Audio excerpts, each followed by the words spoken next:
Opini publik berasal dari dua kata dasar, yaitu opini, yang kedua adalah publik.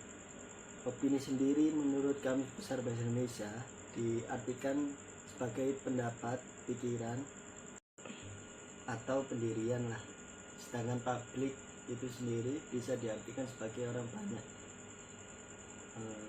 Ada banyak sekali pengertian dari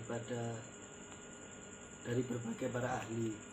Contohnya dari Leonardo Lebdut ya, bahwa opini publik itu bisa diartikan sebagai orang-orang yang membahas tentang suatu persoalan di mana mereka jadi satu lingkup yang sama gitulah. Opini publik itu juga bisa diartikan sebagai social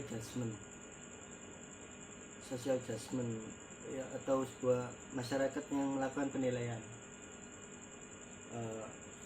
Social judgment itu bisa diartikan sebagai individu-individu yang melakukan penilaian atau pendapat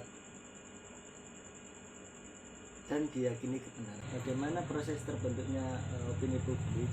Saya mengambil salah satu contoh dari beberapa ahli, yaitu Luxon.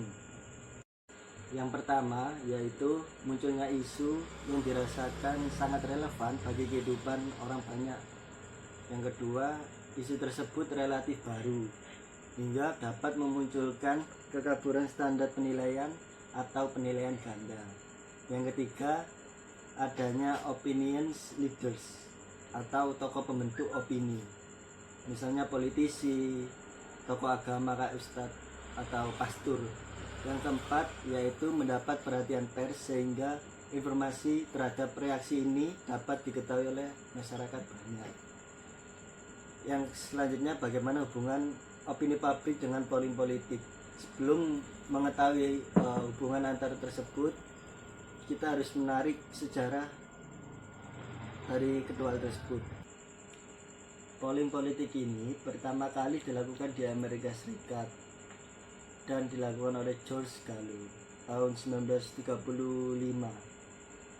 saat mengikuti konsentrasi pemilihan kepala daerah di negara bagian di Amerika sana pada tahun 1935. Lalu Gallup ini membangun institusi yang bernama The American Institute for Public Opinion yang dilakukan untuk membantu ibu mertuanya mengetahui elektabilitas beliau pada saat mengikuti pemilihan di daerahnya sana.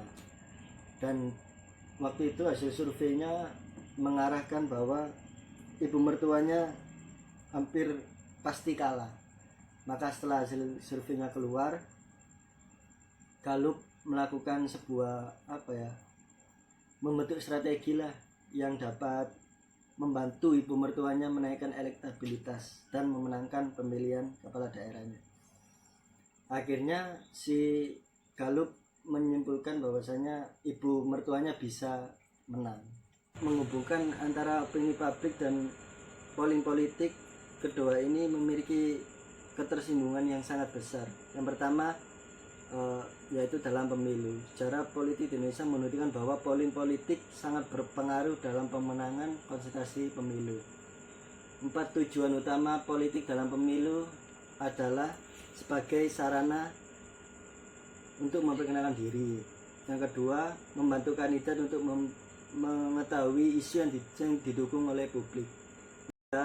Yang ketiga, untuk mengukur penilaian publik terhadap lawan. Yang keempat, mengukur persepsi publik terhadap lawan. Selain itu, ada hal yang perlu diketahui bahwa polling politik ini sangat penting dalam membuat kebijakan. Kenapa bisa seperti itu? Saya kasih contoh, katakanlah suatu pemerintah mengeluarkan suatu kebijakan, yaitu muncul opini-opini publik yang muncul dalam pengaturan baru tersebut. Dan itu menandakan masyarakat sangat peka terhadap isu-isu baru tentang peraturan baru tersebut. Dan ini juga bisa membantu pemerintah untuk mengetahui berbagai pandangan dari publik itu sendiri, untuk mengetahui opini-opini masyarakat tersebut. Daftar penyataan polling itu sendiri harus disusun dengan penuh kecermatan dan ditulis dengan kalimat yang jelas. Sampel yang ditentukan harus ditentukan secara acak dan responden bisa dihubungi dengan cara yang cost efisien. Pengumpulan jawaban polling itu sendiri harus benar-benar dicermati dan betul agar menentukan jawaban yang akurat. Untuk model penilaian polling itu sendiri, di sini saya ingin mengenai contoh jejak pendapat yang biasanya menggunakan dengan cara sampling. Sampling yang dipilih secara acak atau random dan diberi suatu pertanyaan baik secara lisan, survei, tatap muka atau media interview lain. Untuk contoh yang mau saya angkat di sini, mengambil contoh polling dari sebuah media online PKS Piungan.org pada tahun 2013 dengan topik penanganan kasus Senturi oleh KPK, yang dimana polling ini menggambarkan bahwasanya masyarakat sangat kecewa dengan kinerja KPK. Sekitar 90,7% atau sekitar 8.620 vote sangat kecewa. Lalu 20%